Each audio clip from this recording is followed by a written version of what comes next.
L40 Hindi अध्याय 391 super company _2।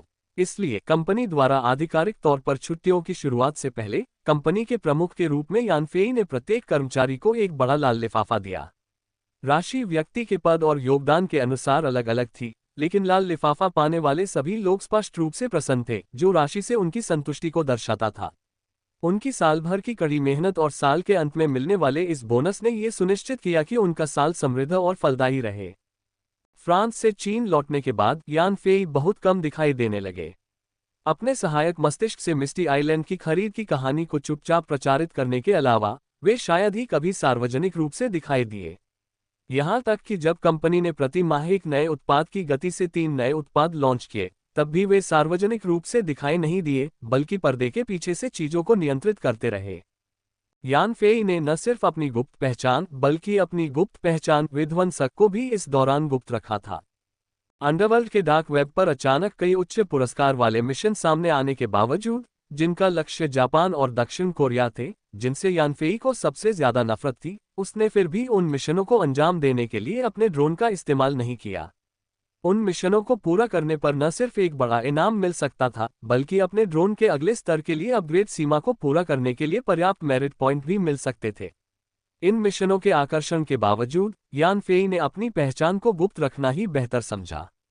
यान Fei जानता था कि यूरोप में अपने हालिया उत्पाद के दौरान उसने कई दुश्मन बना लिए हैं और कई लोगों और ताकतों को नाराज कर दिया है। ये लोग या ताकतें डिस्ट्रॉय से बेहद नफरत करती थीं, और यह कहना मुश्किल था कि उनमें से कितने उसे हराना चाहते थे। इसलिए यान फेई के लिए अचानक सामने आए ये काम डिस्ट्रॉय के दुश्मनों द्वारा उसे निशाना बनाने की एक चाल हो सकते हैं। उन कार्यों के लिए निष्पादन स्थल संभवतः पहले से ही जाल से भरे हुए थे, जो विध्वंसक के प्रकट होते ही उसे फंसाने के लिए तैयार थे। विध्वंसक का इतने लंबे समय तक अध्ययन करने के बाद उन्हें ड्रोन का मुकाबला करने का कोई न कोई तरीका मिल ही गया होगा, जैसा कि पिछली बार पेरिस के आसमान में दिखाई देने वाली स्टील बॉल मिसाइलों से स्पष्ट है। अगर लालच में आकर यान फेई उनके जाल में फंस जाता तो उसे भारी कीमत चुकानी पड़ सकती थी और अपनी असली पहचान उजागर करने का जोखिम भी उठाना पड़ सकता था। खुद पर गोली लगने और खुद को खतरे में डालने से बचने के लिए उसने खुद को कम ही रखा। ड्रीम टेक्नोलॉजी का नया मुख्यालय नए साल से पहले ही बनकर तैयार हो गया था और अभी हवादार हो रहा है। इमारत के अंदर की असामान्य गंध खत्म होने के बाद कंपनी अपना मुख्यालय वापस शंघाई स्थानांतरित कर सकती है। नए मुख्यालय भवन के ठीक बाहर अनुसंधान केंद्र का निर्माण भी शुरू हो गया है, लेकिन इस जटिल संरचना को पूरा होने में कम से कम 1 साल लगेगा। वेन रॉ अभी भी संयुक्त राज्य अमेरिका में अपने मामलों को निपटाने में लगी हुई थी, और ऐसा लग रहा था कि सब कुछ ठीक होने में कुछ समय लगेगा। आखिरकार डॉक्टर्स विदाउट बॉर्डर्स संगठन, जहां सदस्यता काफी हद तक स्वैच्छिक भागीदारी पर निर्भर थी, किसी के जाने पर उसकी जगह लेने के लिए संघर्ष करना पड़ता था। चूंकि वेन रॉ संगठन छोड़ने की योजना बना रही थी, इसलिए उसे कम से कम अपनी जगह लेने के लिए किसी को तो ढूंढना ही था। इसके अलावा वेन रॉ को संयुक्त राज्य अमेरिका में और भी कई मामलों से निपटना था। हालांकि वहां काम करने की दक्षता इतनी कम थी कि सब कुछ सुझाने में समय लग सकता था, जिसके लिए धैर्य की आवश्यकता थी। वेन रॉ अपने मामले सुझाने के बाद आत्मविश्वास से चीन जा सकती थी और अपना करियर भी वहीं स्थापित कर सकती थी। यान फेई और वेन रॉ का रिश्ता अभी अभी शुरू हुआ था, अभी भी उनका हनीमून चल रहा था, और वे अलग रहना बर्दाश्त नहीं कर सकते थे। कुछ अनिच्छा के साथ ही वे इतने लंबे समय तक अलग रहे। हालांकि सौभाग्य से वे हर दिन एक निश्चित समय पर एक दूसरे को फोन करने के लिए सहमत हो गए थे, जिससे उनकी कुछ लालसा कम हो गई। लू पिंगपिंग के अनुभव को एक सबक मानते हुए यान फेई संयुक्त राज्य अमेरिका में वेन रॉ की सुरक्षा को लेकर बहुत आश्वस्त नहीं था, इसलिए उसने गुप्त रूप से नी सानफेग से कुछ अंगरक्षकों की व्यवस्था करवाई ताकि वे संयुक्त राज्य अमेरिका जाकर वेन रॉ की सुरक्षा सुनिश्चित कर सके, ताकि उसके साथ कोई दुर्घटना न हो। वसंत महोत्सव की छुट्टियां शुरू होते ही यान फेई के पास करने के लिए बहुत कम काम बचा था और वह अपनी पुरानी जीवनशैली में लौट आया। वह दिन भर जिनशान विकास क्षेत्र में घर पर ही रहा, तरह तरह की टीवी खबरें देखता रहा, इस उम्मीद में कि ड्रोन अपग्रेड के लिए आखिरी जरूरी चीज मिल जाए। इस बीच लू पिंगपिंग पहले अपने पिता से मिलने शंघाई लौटी, जो शंघाई जेल में सजा काट रहे थे, और फिर किसी अज्ञात कारण से बीजिंग चली गई। लेकिन चंद्र नववर्ष की पूर्व संध्या पर लू पिंगपिंग अचानक जिनशान विकास क्षेत्र में यान फेई के घर पहुंच गई। उसने यान फेई के लिए स्वादिष्ट भोजन तैयार किया और रात भर उसके साथ रही, जिससे उसे वर्षों में पहली बार अपने सबसे पारंपरिक वसंत महोत्सव का अनुभव करने का मौका मिला। समय तेजी से बीतता गया और हमें पता ही नहीं चला कि वसंतोत्सव के बाद तीसरा महीना बीत चुका था और अब दूसरे साल का मई महीना आ गया था। इस समय तक यान फेई को अपना ड्रोन अवतार प्राप्त हुए 1 साल से भी ज्यादा समय बीत चुका था। इस दौरान ड्रीम टेक्नोलॉजी का तेजी से विकास हुआ। मई की शुरुआत में ड्रीम टेक्नोलॉजी ने अपना मुख्यालय जिनशान विकास क्षेत्र से वापस शंघाई स्थानांतरित कर दिया था और सुपर मैंशन का नाम भी यानफी ने ड्रीम टॉवर रख दिया था। पूरा ड्रीम टॉवर विशाल और आलीशान ढंग से सजाया गया था। इसका स्वरूप स्वप्निल और काल्पनिक था, जिससे ड्रीम टॉवर नाम बिल्कुल सही बैठता था। यान फेई भी कंपनी मुख्यालय के साथ शंघाई वापस चले गए। अपना खुद का एक सच्चा मुख्यालय मिलने के बाद ही वे आखिरकार निश्चिंत हो पाए। अपने दिल में एक ठोसपन का एहसास हुआ। इसके अलावा इस बार उन्होंने रहने के लिए कोई घर नहीं खरीदा, बल्कि ड्रीम टावर की सबसे ऊपरी मंजिल पर अपना घर बनाया। 45वीं मंजिल का क्षेत्रफल बहुत बड़ा था, जिसमें न सिर्फ कृत्रिम पहाड़, एक नदी, जमीन और जंगल का एक बड़ा हिस्सा था, बल्कि एक हेलीकॉप्टर लैंडिंग पैड भी था। यान फेई का नया घर इसी जंगल के बीचों बीच था, जिसका क्षेत्रफल 200 वर्ग मीटर था और आंतरिक साज सज्जा इतनी शानदार थी कि इसे एक अपरंपरागत हवेली कहा जा सकता था। यान फेई का कार्यालय ड्रीम टावर की 43वीं मंजिल पर था, उसी मंजिल पर जहां लू पिनपिन का कार्यालय था। मूल रूप से यान फेई का इरादा अपने और लू पिनपिन के कार्यालय 44वीं मंजिल पर अपने नए घर के ठीक नीचे बनाने का था। हालांकि लू पिनपिन ने साफ मना कर दिया, क्योंकि उन्हें लगा कि 44वीं मंजिल बहुत अशुभ है। नतीजतन उनका कार्यालय 43वीं मंजिल पर आ गया। नतीजतन 44वीं मंजिल खाली रह गई और अंततः इसे यान फेई के प्रतिरक्षा प्रणाली एंटीबॉडी बनाने के गुप्त अड्डे में बदल दिया गया। ड्रीम टावर जमीन से 45 मंजिल ऊपर था और हर मंजिल पर कई कार्यालय थे। ड्रीम टेक्नोलॉजी में विभागों और कर्मचारियों की मौजूदा संख्या को देखते हुए वे अभी पूरे ड्रीम टावर को भर नहीं सकते थे। फिर भी पहले आओ पहले पाओ के सिद्धांत के अनुसार मौजूदा विभाग और कर्मचारी पहले ही सबसे अच्छी मंजिल पर अस्थायी रूप से कब्जा कर चुके थे। बाकी मंजिलें और कमरे अस्थायी रूप से खाली थे। यान फेई का इन कार्यालयों को किराए पर देने का कोई इरादा नहीं था। उनका मानना था कि कंपनी के व्यवसाय के तेजी से विकास के साथ ये कार्यालय अंततः भर जाएंगे। व्यवसाय की दृष्टि से ड्रीम टेक्नोलॉजी ने प्रति माह एक उत्पाद की गति से बाजार में नए नए उत्पाद पेश करना जारी रखा। ये सभी उत्पाद त्वचा की देखभाल से संबंधित थे। स्किन व्हाइटनिंग क्रीम की सफलता के बाद ड्रीम टेक्नोलॉजी ने एक बार फिर 3 उत्पाद लॉन्च किए: आंखों की त्वचा की मरम्मत करने वाली क्रीम, हाथों की त्वचा की बहाली वाली क्रीम और पैरों की त्वचा की देखभाल वाली क्रीम।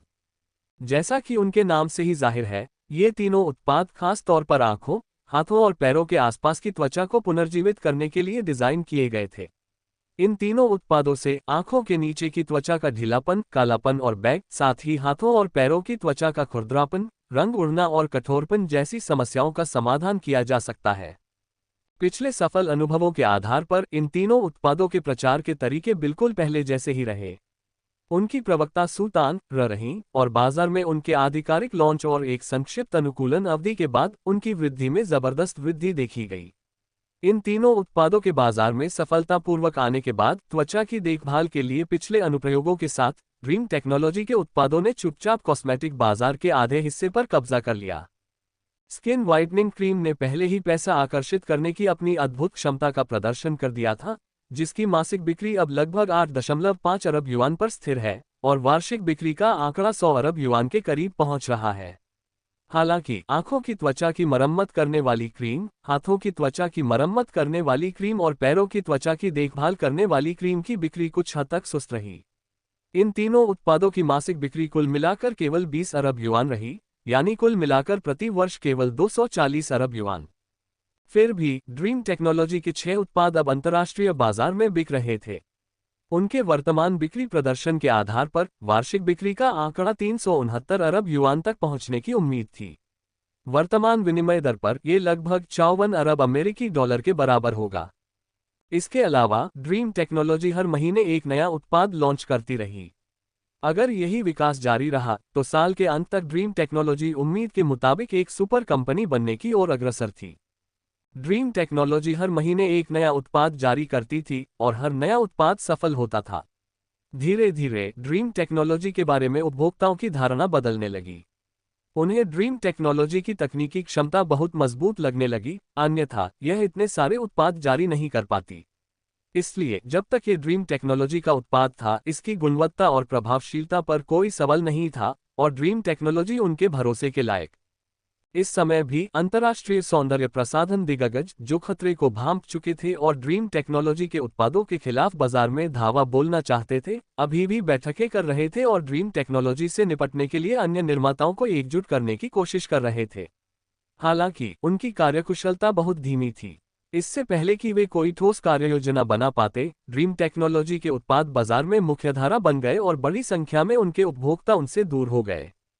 चूंकि ड्रीम टेक्नोलॉजी द्वारा पेश किए गए उत्पादों का प्रभाव बहुत प्रभावशाली था और ये प्रभाव तत्काल थे, जिससे उपभोक्ताओं की वास्तविक समस्याओं का तुरंत समाधान हो गया, इसलिए ड्रीम टेक्नोलॉजी ने धीरे धीरे अपने अधिकांश लक्षित उपभोक्ताओं का स्नेह और आकर्षण जीत लिया।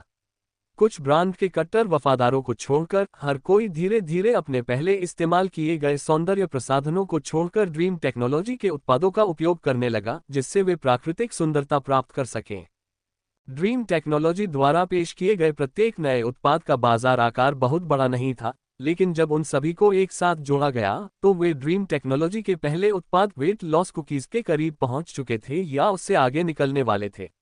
इसके अलावा ड्रीम टेक्नोलॉजी लगातार नए उत्पाद जारी करती रही और किसी को नहीं पता था कि ड्रीम टेक्नोलॉजी के पास और कितने उत्पाद होंगे या इन उत्पादों का बाजार आकार कितना बड़ा हो सकता है। इस समय तक कुछ तेज तर्रार लोगों को कुछ गड़बड़ नजर आ गई थी।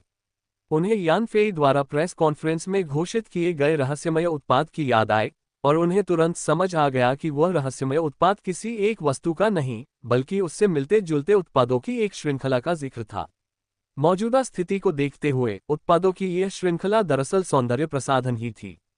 बाजार में इन सौंदर्य प्रसाधन उत्पादों के प्रदर्शन से लोगों को एक तथ्य पता चला और वही ये कि यान फेई ने प्रेस कॉन्फ्रेंस के दौरान कोई अतिशयोक्ति नहीं की थी। हर महीने एक नया उत्पाद जारी करने की योजना के साथ इस सौंदर्य प्रसाधन श्रृंखला का बाजार आकार वेट लॉस कुकीज के बाजार आकार का 2 से 3 गुना तक पहुंच सकता है, जिसकी कुल राशि 60 से 90 अरब अमेरिकी डॉलर के बीच पहुंच सकती है। इस बात का पता चलने पर जो लोग यान फेई पर नजर रखे हुए थे और ऑनलाइन उसका मजाक उड़ाने के लिए उसकी किसी गलती का इंतजार कर रहे थे, आखिरकार संभल गए। वे शांत होने लगे और पूरी कोशिश करने लगे कि सब भूल जाएं कि उन्होंने पहले यान फेई पर हंसा था। हालांकि जिन पोस्ट्स में उन्होंने यान फेई का मजाक उड़ाया था, जो अभी भी ऑनलाइन थे, उन्हें यान फेई ने ऑक्सिलरी ब्रेन की मदद से ढूंढ निकाला और उन्हें उनके अकाउंट्स पर फिर से पोस्ट कर दिया, उनका मजाक उड़ाया, जिससे उनकी बदनामी हुई और उनके पाठकों की अच्छी खासी संख्या कम हो गई। ड्रीम टेक्नोलॉजी का विकास ठीक वैसा ही हुआ जैसा यान फेई और लू पिंगपिंग ने अनुमान लगाया था और इसके नए उत्पाद योजना के अनुसार धीरे धीरे बाजार में आ गए, जिससे बाजार का एक बड़ा हिस्सा उनके कब्जे में आ गया।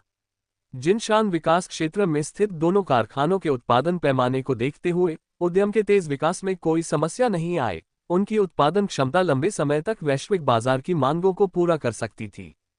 इस साल के पहले 5 महीनों में ड्रीम टेक्नोलॉजी के सभी उत्पादों की कुल बिक्री राजस्व 180 अरब युआन को पार कर गया था, जिससे अभूतपूर्व वृद्धि हुई। यह 180 अरब युआन सड़क से उठाए गए पैसे जैसा था, जिसने सुज़ो शहर के औद्योगिक उत्पादन को अचानक देश में तीसरे सबसे ऊंचे स्थान पर पहुंचा दिया और इसे सचमुच चीन का तीसरा शहर बना दिया। यह एक ऐतिहासिक सफलता थी जिसने सुज़ो के अधिकारियों को बेहद खुश कर दिया।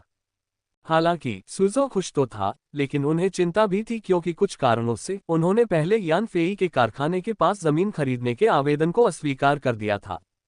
वे यान फेई को कुछ मुद्दों पर सहमत कराना चाहते थे, लेकिन बाद में उन्हें पता चला कि यान फेई ने शंघाई के साथ समझौता कर लिया है और फिर शहरी क्षेत्र में जमीन का एक टुकड़ा खरीद लिया है। चूंकि वे यान फेई के इस जमीन के टुकड़े को खरीदने के उद्देश्य को लेकर अनिश्चित थे, इसलिए सुज़ो के अधिकारियों को चिंता थी कि ड्रीम टेक्नोलॉजी दोनों उत्पादन कारखानों को वापस शंघाई ले जा सकती है, खासकर ये देखते हुए कि ड्रीम टेक्नोलॉजी का मुख्यालय पहले ही शंघाई वापस आ चुका था। भेड़ों के भाग जाने के बाद रिश्ते सुधारने की कोशिश में सुज़ो ने सबक सीखा और ड्रीम टेक्नोलॉजी के साथ अपने रिश्ते मजबूत किए, उत्कृष्ट सरकारी सेवाएं प्रदान की और अपनी ईमानदारी दिखाते हुए दोनों उत्पादन कारखानों को स्थायी रूप से जिनशान विकास क्षेत्र में बनाए रखने का प्रयास किया। शंघाई को साल के पहले 5 महीनों में ड्रीम टेक्नोलॉजी के प्रभावशाली प्रदर्शन के बारे में पहले ही पता चल चुका था और उसे सुज़ो शहर से इस अप्रत्याशित लाभ के लिए ईर्ष्या हो रही थी। हालांकि चूंकि ड्रीम टेक्नोलॉजी का मुख्यालय पहले ही शंघाई वापस आ चुका था, इसलिए ये तय था कि ड्रीम टेक्नोलॉजी भविष्य में शंघाई में एक नया उत्पादन केंद्र स्थापित करेगी। जब समय आएगा तो वे भी सूजो शहर के समान लाभ प्राप्त कर सकेंगे, ड्रीम टेक्नोलॉजी का उपयोग करके चीन के नंबर 1 शहर के रूप में अपनी स्थिति को मजबूत कर सकेंगे। इस दौरान यान फेई कंपनी से बाहर नहीं गए, बल्कि कंपनी में ही रहकर कंपनी के कामकाज का प्रबंधन सीखते रहे। फिर यान फेई के प्रबंधन कौशल में तेजी से सुधार हुआ और वह बेहद ऊंचे स्तर पर पहुंच गए। लू पिनपिन की मजाकिया टिप्पणी के अनुसार यान फेई अब एक बड़े व्यावसायिक उद्यम में महाप्रबंधक का पद संभालने के योग्य थे। लू पिनपिन से प्रशंसा पाना यान फेई के लिए वाकई खुशी की बात थी। इस दौरान कई अच्छी चीजें हुई, लेकिन कुछ ऐसी चीजें भी थीं जो यान फेई को परेशान कर रही थीं। बीजिंग के यान ग्रुप के मुखिया यांग लियू ड्रीम टेक्नोलॉजी के खिलाफ असैसिन्स एक्ट और ग्रीनफील्ड कैपिटल के साथ गठजोड़ करने की अपनी पिछली साजिश से किसी तरह बच निकलने में कामयाब रहे थे।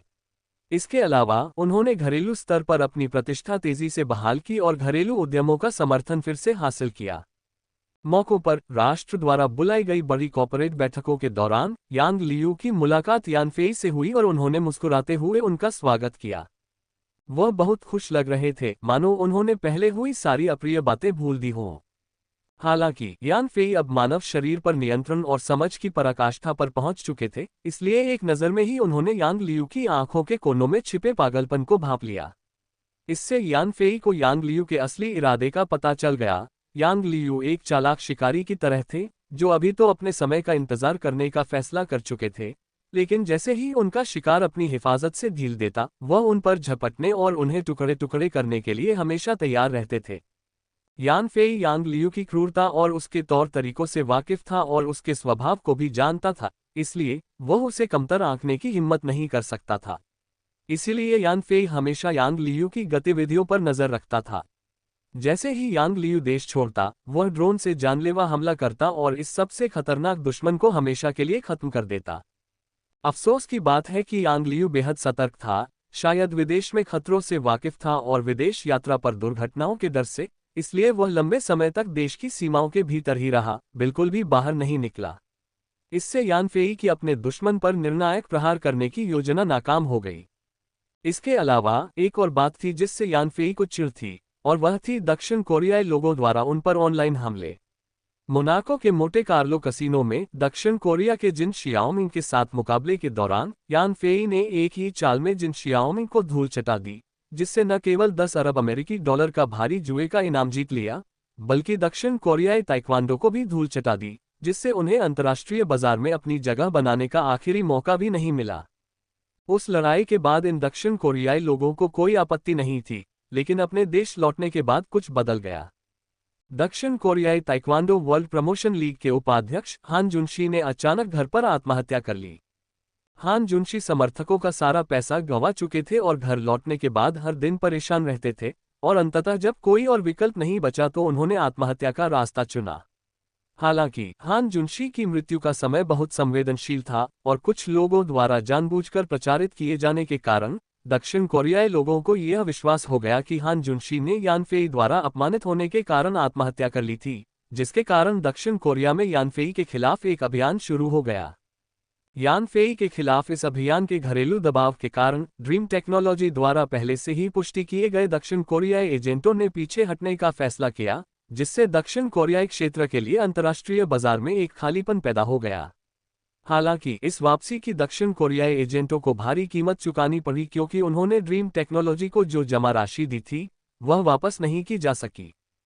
फिर ये दक्षिण कोरियाई लोग हर जगह विलाप करने लगे और यान फेई को अंतर्राष्ट्रीय न्यायालय ले जाने की धमकी भी देने लगे।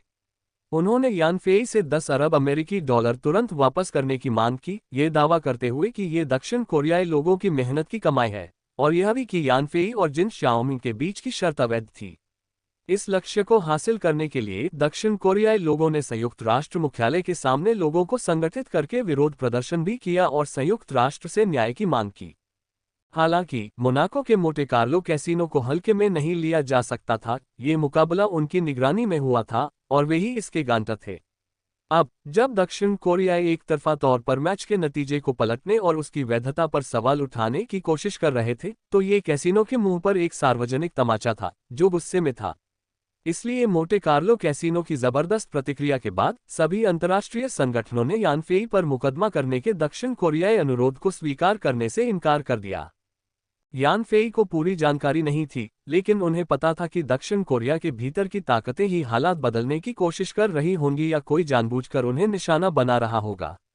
लेकिन चूंकि दक्षिण कोरियाई लोगों ने खुद इस घटना का व्यापक प्रचार किया था और साथ ही टेलीविजन पर इसका सीधा प्रसारण भी किया था, इसलिए मामला अब सुलझ चुका था। भले ही दक्षिण कोरियाई ताकतवर हों, वे अब और हंगामा नहीं मचा सकते थे।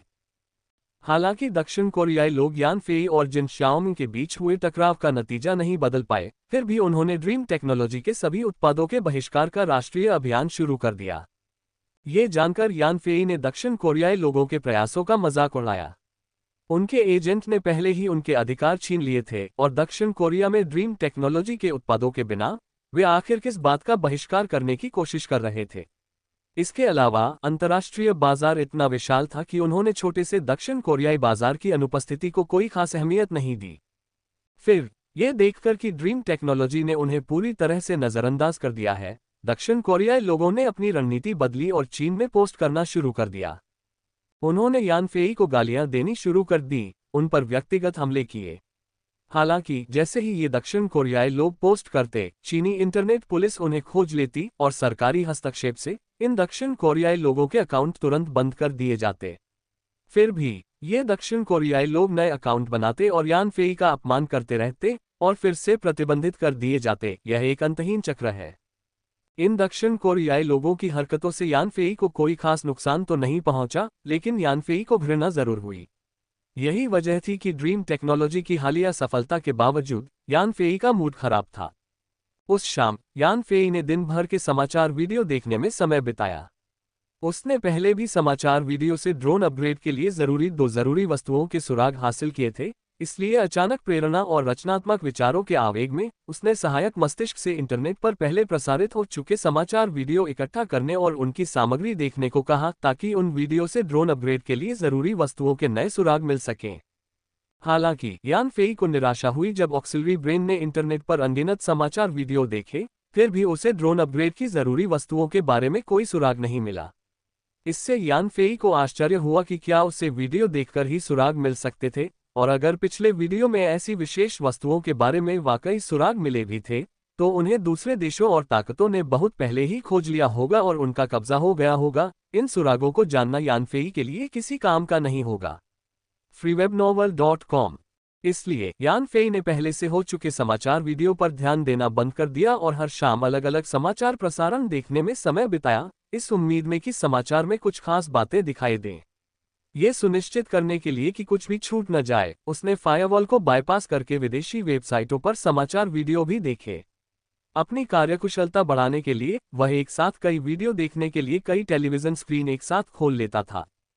फिर भी यानफेई के कार्यों से उसे ड्रोन अपग्रेड आवश्यक वस्तुओं के बारे में कोई सुराग नहीं मिला। हालांकि समाचार देखने की उसकी दैनिक प्रतिबद्धता के कारण उसे अंतर्राष्ट्रीय मामलों की अच्छी समझ थी और बाहर कदम रखे बिना भी वह स्पष्ट रूप से जान सकता था कि दुनिया भर में क्या हो रहा है। यानफेई न सिर्फ शाम के समय समाचार वीडियो देखने में समय बिताता था, बल्कि वह चुपचाप अंडरवर्ल्ड के डार्क वेब में भी घुस जाता था ताकि अपनी रुचि के इनामी कार्यों की जांच कर सके। और आज रात ही नए जारी किए गए कार्यों में से एक ऐसा कार्य सामने आया जो थोड़ा अजीब लग रहा था। मुझे दक्षिण कोरियाई लोगों से सख्त नफरत है। अगर कोई मुझे ये काम पूरा करने में मदद कर दे तो मैं 15,862 RMB का इनाम देने को तैयार हूँ। जैसे ही यानफेई ने इस कार्य को देखा, उसे लगा कि कार्य का प्रकाशक संभवतः चीनी ही होगा।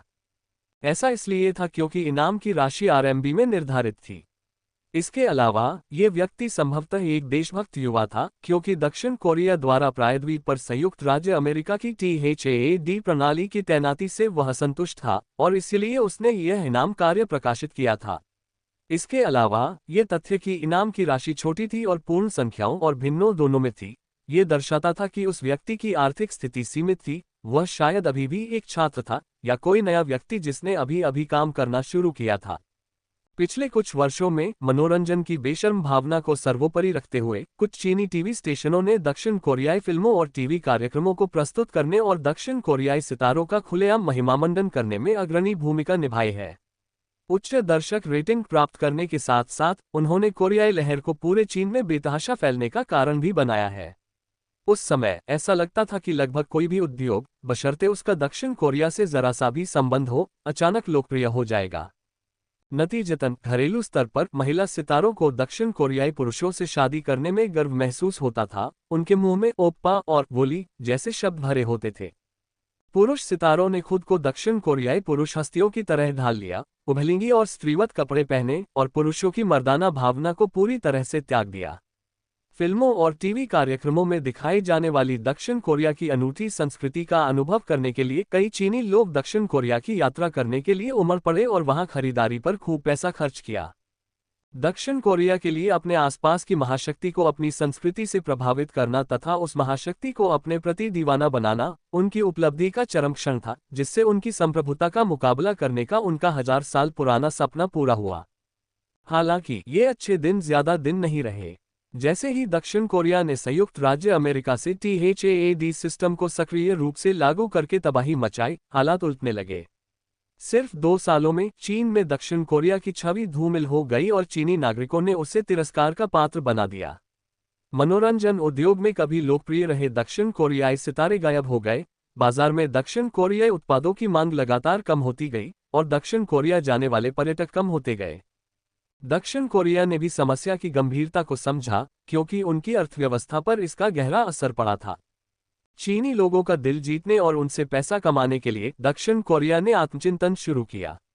वे अक्सर चीनी इंटरनेट पर चीन और दक्षिण कोरिया के बीच मधुर संबंधों की अफवाहें फैलाते थे, कुछ अनजान पर्यटकों को दक्षिण कोरिया बुलाते थे और आइस ब्रेकिंग ट्रिप शीर्षक के साथ तस्वीरें खींचते थे ताकि चीनी पर्यटकों का एक बड़ा समूह दक्षिण कोरिया में खर्च करने और यात्रा करने के लिए आकर्षित हो सके, जिससे दक्षिण कोरियाई संस्कृति और सामान एक बार फिर चीन में लोकप्रिय हो सके। आज के चीनी नागरिक न केवल अपनी संस्कृति में बल्कि अपने राष्ट्र में भी अधिकाधिक आत्मविश्वास से भरे हुए हैं। वे अपनी संस्कृति के गुणों को पहचानने लगे हैं और दक्षिण कोरियाई चीजों के प्रति उदासीन होते हुए अधिक देशभक्त बन गए हैं। जब तक उनके लिए कांटा THAAD प्रणाली बनी रहेगी, चीन और दक्षिण कोरिया के बीच संबंध अपनी पूर्व स्थिति में नहीं लौट सकते। freewebnovel.com। लेकिन चीन के भीतर भी ऐसे देशद्रोही हैं जो ऐसे समय में अपने देश और अपने रिश्तेदारों के साथ गद्दारी करते हैं जब एकता की सबसे ज्यादा जरूरत होती है। ये न सिर्फ दक्षिण कोरिया जाते हैं, बल्कि थोड़े से दामों के फायदे के लिए दक्षिण कोरियाई ड्यूटी फ्री दुकानों से खरीदारी भी करते हैं और दक्षिण कोरिया के कार्यों का बचाव भी करते हैं। अगर इन्हें इंटरनेट पर दक्षिण कोरिया विरोधी टिप्पणियां मिलती हैं, तो ये देशद्रोही देशभक्त नेटिजन्स के साथ ऑनलाइन बहस करते हैं और यह साबित करने की कोशिश करते हैं कि उनके दक्षिण कोरियाई आका कितने असाधारण हैं। इन चीनी गद्दारों की मौजूदगी की वजह से ही चीनी जनता में दक्षिण कोरिया के प्रति और भी ज्यादा नफरत पैदा हो गई है। ये गद्दार बिल्कुल उन मशहूर हस्तियों की तरह जो नफरत फैलाने वाले अनुयायियों को आकर्षित करते हैं, दूसरों को समझाने के लिए बेतहाशा बहस और झगड़ा करने को तैयार रहते हैं, जिससे उनके आकाओं को कोई फायदा नहीं होता, बल्कि और ज्यादा असंतोष पैदा होता है। इस प्रभाव में चीनी लोगों के बीच दक्षिण कोरियाई लोगों के प्रति धारणा इससे भी बदतर नहीं हो सकती। जिस व्यक्ति ने दक्षिण कोरियाई THAAD सिस्टम को नष्ट करने के लिए इनाम की घोषणा इंटरनेट पर की थी, वह संभवतः एक चीनी व्यक्ति है जिसे दक्षिण कोरिया से बेहद नफरत है, इसलिए वह दक्षिण कोरिया द्वारा चीन के दरवाजे पर रखे गए ताक झांक करने वाले उपकरण को हटाने के लिए अपनी बचत खर्च करने को तैयार था। जब यान फेई ने पहली बार डार्क वेब पर इनाम का काम देखा, तो शुरू में तो उसे ज्यादा तवज्जो नहीं मिली, लेकिन जब उसने इंटरनेट पर खबरें देखीं और दक्षिण कोरियाई लोगों या उनके भाड़े के ट्रोल से भारी अपमान देखा, तो वह तुरंत क्रोधित हो गया और उसने दक्षिण कोरिया की सीमाओं के भीतर THAAD सिस्टम को नष्ट करने के लक्ष्य को हासिल करने में उस व्यक्ति की मदद करने की ठान ली। कहावत है, स्थिर जल गहरे होते हैं। यूरोप में भारी हलचल मचाने के बाद यान फेई तुरंत चीन लौट आया और कंपनी में चुपचाप रहकर लगभग आधे साल तक खेती करता रहा। इस दौरान यान फेई बिल्कुल भी बाहर नहीं गया। उसका जीवन बिल्कुल नीरस था और लगातार रोमांचक कारनामों से भरे अपने पिछले जीवन की तुलना में मानो किसी अलग दुनिया का हिस्सा था।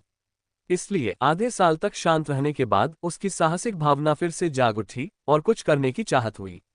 इनाम का काम बिल्कुल सही समय पर सामने आया और दक्षिण कोरिया के प्रति अपनी नाराजगी के साथ उसने एक बड़ा सौदा करने के लिए अपने ड्रोन अवतार का इस्तेमाल करने का फैसला किया। हाल ही में आत्म सुधार के बाद यान फेई ज्यादा सतर्क हो गया था।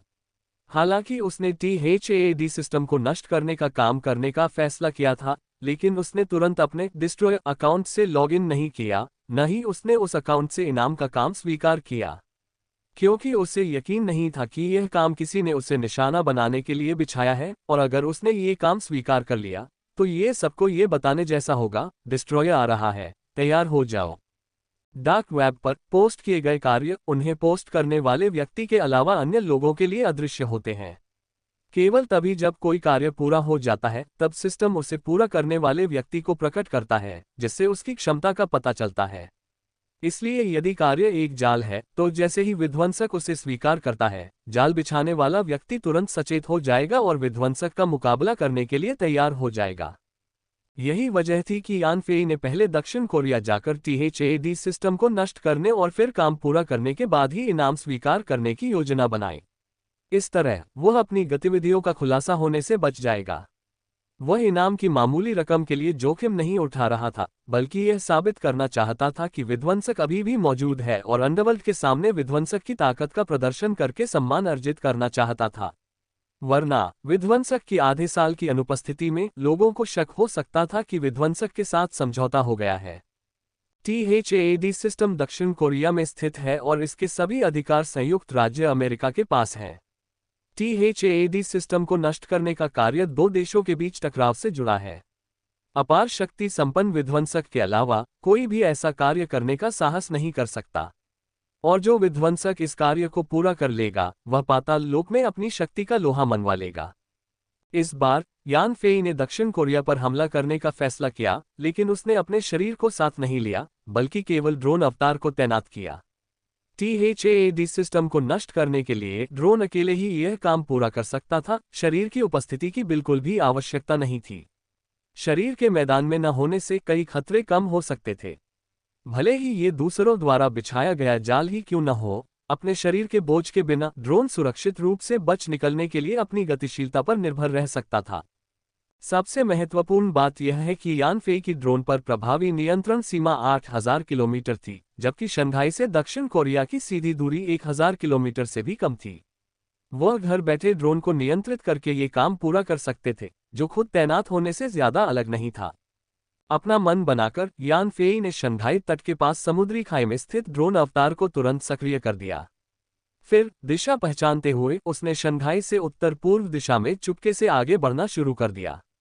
यान फेई के पास इस मिशन को अंजाम देने के लिए पर्याप्त समय था, और यह इतना जरूरी भी नहीं था, इसलिए उसने ड्रोन को कम ऊंचाई पर उड़ान भरने के लिए समुद्र की सतह पर नहीं उतारा, बल्कि पानी के भीतर यात्रा करके सीधे समुद्र तल पर पहुंचा दिया।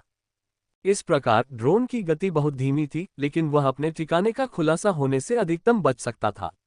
आखिरकार यह क्षेत्र चीन के तट के पास था, और अगर ड्रोन इस जलक्षेत्र के पास देखा जाता तो यह चीन के लिए हानिकारक होता। और यूरोप की अपनी यात्रा के बाद यान फेई को पूरी तरह से एहसास हो गया था कि हालांकि उसका ड्रोन अवतार दुर्जय था, लेकिन वह अजेय नहीं था। इसलिए ड्रोन को तैनात करते समय उसे अभी भी सावधान और सतर्क रहना था। ड्रोन समुद्र की तलहटी में 200 किलोमीटर प्रति घंटे की रफ्तार से तेजी से उड़ रहा था और उसकी गहराई 600 मीटर तक पहुंच गई थी। इसलिए जब तक विशेष निगरानी न की जाए तब तक उसकी मौजूदगी का पता लगाने में सक्षम कोई उपकरण नहीं था। ड्रोन ने आगे बढ़ने के लिए सीधा रास्ता चुना, जेजू द्वीप को पार करते हुए त्सुशिमा जलमरुमध्य से गुजरते हुए जापान सागर में प्रवेश किया, और 4 घंटे से ज्यादा पानी के भीतर की यात्रा के बाद अंततः दक्षिण कोरिया के दक्षिण पूर्व दिशा में उल्सान शहर के उत्तर में पानी में पहुंच गया। इस समय ड्रोन के कुल ऊर्जा बिंदु लगभग समाप्त हो चुके थे, जिससे वह आगे बढ़ने में असमर्थ था। हालांकि जैसे जैसे स्थानीय समयानुसार आधी रात का समय नजदीक आता, ड्रोन का डेटा ताज़ा होता जाता और वह अपनी चरम युद्ध क्षमता पुनः प्राप्त कर लेता।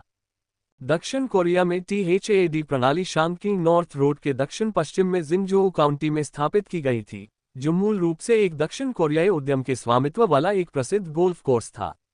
हालांकि उस उद्यम ने दक्षिण कोरियाई सरकार को जमीन बेच दी, जिससे सरकार वहां THAAD प्रणाली स्थापित कर सकी। फिर इसी कारण से दक्षिण कोरियाई उद्यम को चीनी लोगों द्वारा बहिष्कार का सामना करना पड़ा और अंततः उसे चीनी बाजार से बाहर निकलना पड़ा और अपने आवेग की भारी कीमत चुकानी पड़ी। दक्षिण कोरिया का दक्षिण पूर्वी भाग पहाड़ी है, खासकर शांगकिंग नॉर्थ रोड, जो अपने उबड़ खाबड़ इलाके, खासकर बेसिन परिदृश्य के लिए जाना जाता है। जिंगझोउ काउंटी में THAAD सिस्टम का स्थान समुद्र तट से केवल 100 किलोमीटर से थोड़ा अधिक दूर है, लेकिन ये क्षेत्र लगभग पूरी तरह से पहाड़ों से घिरा है। पहाड़ों से समुद्र तक एक छोटी नदी बहती है, लेकिन नदी का प्रवाह कम है और उथली है, इसलिए ड्रोन नदी के पानी में ऊपर की ओर नहीं जा सकता था। स्थिति का विश्लेषण करने के बाद यान फेई ने एक आश्चर्यजनक हमले के लिए कम ऊंचाई से जाने का फैसला किया, फिर THAAD बेस का पता लगाया और मिशन पूरा किया। हालांकि दक्षिण कोरिया में आधी रात के बाद ड्रोन का डेटा रिफ्रेश नहीं हुआ। यान फेई को तुरंत एहसास हुआ कि वह लगभग गलती कर बैठा था, चूंकि उसका शरीर अभी भी चीन के शंघाई में था, इसलिए ड्रोन का डेटा रिफ्रेश समय शंघाई के स्थानीय समय मध्यरात्रि के अनुसार होना चाहिए था।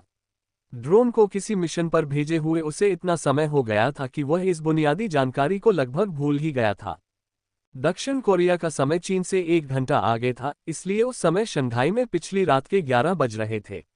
हालांकि यान फेई को कोई जल्दी नहीं थी, वह बस इंतजार कर रहा था। शंघाई समय के अनुसार आधी रात के बाद ड्रोन बॉडी हिली, उसका डेटा पूरी तरह से ताज़ा हो गया और उसकी चरम लड़ाकू शक्ति वापस आ गई।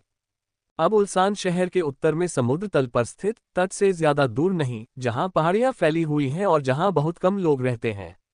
यान फेई ने सबसे पहले बड़े पैमाने पर स्कैन के लिए क्वांटम रडार को सक्रिय किया और आसपास कोई अन्य जहाज या मानव नहीं मिलने पर ड्रोन तेजी से सतह पर आ गया। एक स्पष्ट दिशा लेते हुए यह दक्षिण कोरिया के अंतर्देशीय क्षेत्र की ओर उड़ गया। ड्रोन ने कम ऊंचाई पर उड़ान भरने का तरीका अपनाया, जिसकी उड़ान की ऊंचाई जमीन से केवल 5 मीटर ऊपर थी। क्वांटम रडार की निरंतर निगरानी और ड्रोन की अपनी आंखों की निगरानी के साथ, हालांकि नीचे का भूभाग असमान था और पहाड़ियां उठती गिरती रहती थीं, ड्रोन को किसी भी बाधा का सामना नहीं करना पड़ा और वह तेजी से आगे की ओर उड़ गया। जैसे जैसे ड्रोन आगे बढ़ता गया, उसने आसपास के वातावरण का ध्यानपूर्वक निरीक्षण किया। स्थानीय समयानुसार रात के 1 बज चुके थे और नीचे पहाड़ों पर बहुत कम आबादी थी। सामान्य परिस्थितियों में कोई भी इसे देख नहीं पाता, लेकिन जैसा कि कहावत है, पछताने से बेहतर है सावधानी बरतना। यान फेई ने फिर भी किसी भी दुर्घटना से बचने के लिए कदम उठाए। इस प्रकार बीच बीच में रुकते और सावधानीपूर्वक नेविगेशन के साथ ड्रोन ने कई बाधाओं को पार करते हुए 1 घंटे का समय बिताया और आखिरकार जिंगझोउ काउंटी पहुंच गया। यान फेई ने पहले ही इंटरनेट पर दक्षिण कोरिया के THAAD सिस्टम का स्थान खोज लिया था, इसलिए जब ड्रोन जिंगझोउ काउंटी के पास दिखाई दिया तो वह तुरंत पास की THAAD बेस की ओर चल पड़ा, मानो किसी परिचित जगह पर हो। ड्रोन ने जल्दी ही दूर पहाड़ी पर एक समतल जगह देखी, जहां 6 THAAD मिसाइल प्रक्षेपण वाहन, एक अग्नि नियंत्रण रडार वाहन और एक कमांड वाहन के साथ खड़े थे।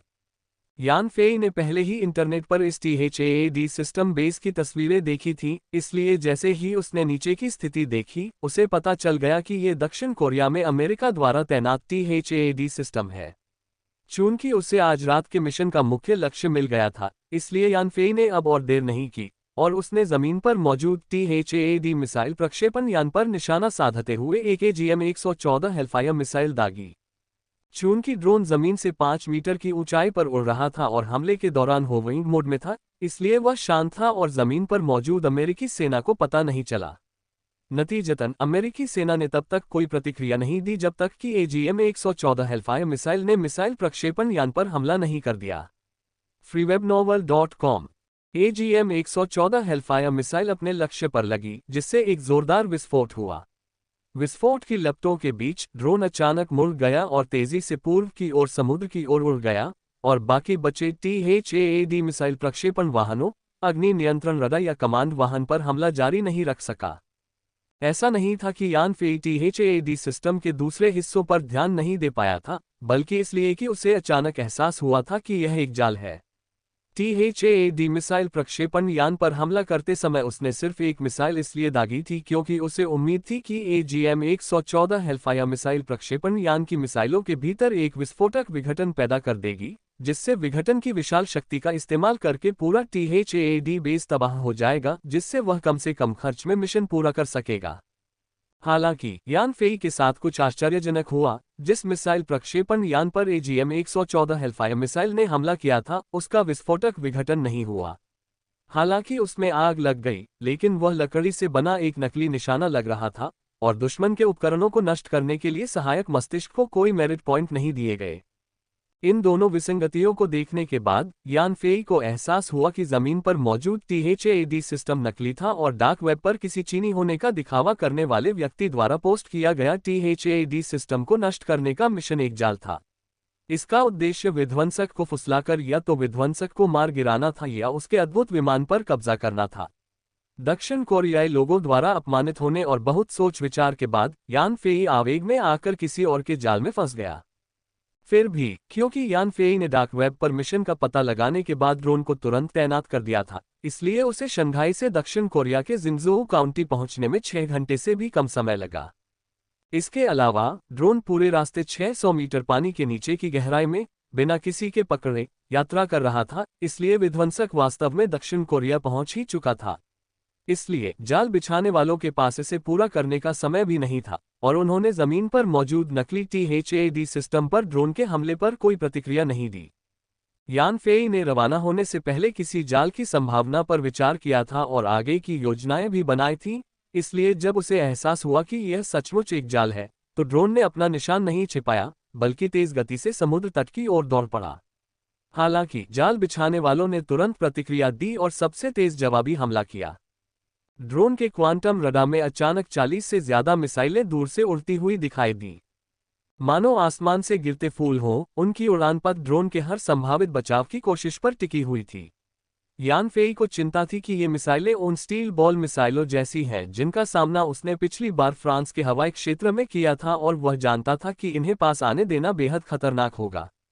हालांकि यूरोप से चीन लौटने के बाद से वह दुश्मन की स्टील बॉल मिसाइलों का मुकाबला करने का तरीका सीख रहा था और उसने एक ऐसी रणनीति बनाई थी जिससे स्टील बॉल मिसाइलों के हमले को नाकाम किया जा सके।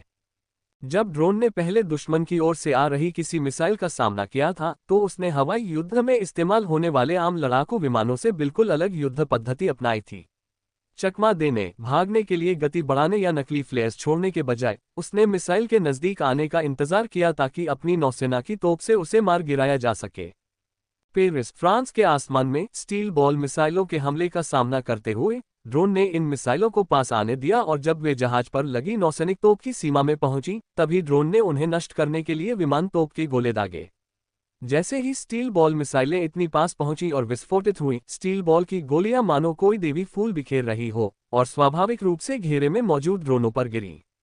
विमान के तोप के गोलों की प्रभावकारिता के कारण ही यान फेई ने धीरे धीरे जवाबी मिसाइल युद्ध के दौरान दुश्मन की मिसाइलों को पास आने देने की आदत विकसित की और कम दूरी की गोलीबारी में शामिल हो गए। हालांकि उन्होंने इस बात को नजरअंदाज कर दिया कि ड्रोन में मिसाइल रोधी एक और भी ज्यादा शक्तिशाली तरीका था, अवरोधन के लिए ऑन बोर्ड मिसाइलों का इस्तेमाल। चाहे ड्रोन की एम 120 हवा से हवा में मार करने वाली मिसाइल हो या AGM 114 Hellfire missile, quantum radar के मार्गदर्शन में दोनों ही सबसे दुर्जय लंबी दूरी के प्रति मिसाइल हथियारों में से थे, जिनकी न्यूनतम आक्रमण सीमा 20 किलोमीटर से अधिक थी। 20 किलोमीटर की सीमा से आगे वह क्षेत्र बहुत विशाल था और स्टील बॉल मिसाइलें ड्रोन के चारों ओर घेरा नहीं बना सकती थीं। आखिरकार हवाई क्षेत्र इतना विस्तृत था कि उसे आवश्यक मिसाइलों की संख्या से घेरना असंभव था, जो एक खगोलीय आंकड़ा था। जब तक ड्रोन ने घेर लिए जाने से पहले एक दिशा में कई स्टील बॉल मिसाइलों को नष्ट करने के लिए मिसाइलों को लॉन्च किया और फिर घेरे से बचने के लिए इस अंतराल को तोड़ दिया, तब तक ये स्टील बॉल मिसाइल हमले से पूरी तरह से बच सकता था। इसलिए जब ड्रोन ने अपने आसपास मिसाइलों का पता लगाया, तो उसने दोनों पक्षों के बीच की दूरी का अनुमान लगाया और तुरंत 2 एम 120 हवा से हवा में मार करने वाली मिसाइलें दाग दी।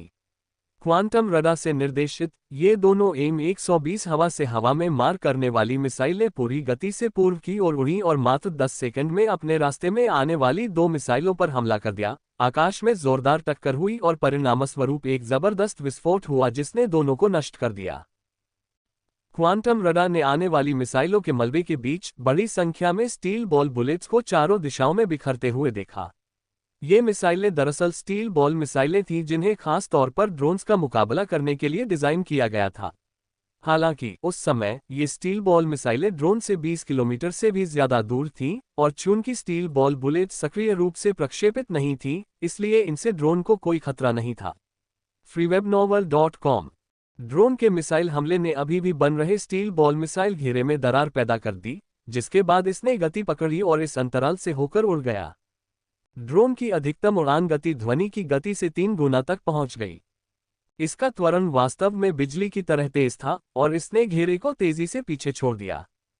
हालांकि स्टील बॉल मिसाइलों को कम करके नहीं आंका जा सकता था, क्योंकि उन्होंने आगे की ओर मुड़कर पूरी गति से ड्रोन का पीछा करना शुरू कर दिया। ये स्टील बॉल मिसाइलें अमेरिकी सेना की विमान रोधी मिसाइलों का संशोधित रूप थीं, जो स्टील बॉल के रूप में न बदले जाने पर स्वाभाविक रूप से ड्रोन को पकड़ सकती थीं। लेकिन संशोधन के बाद भार और गुरुत्वाकर्षण केंद्र में परिवर्तन ने विमान रोधी मिसाइलों के प्रदर्शन को नाटकीय रूप से बदल दिया, जिससे उनकी उड़ान गति काफी कम हो गई और ध्वनि की 3 गुना गति से भाग रहे ड्रोन को पकड़ना असंभव हो गया।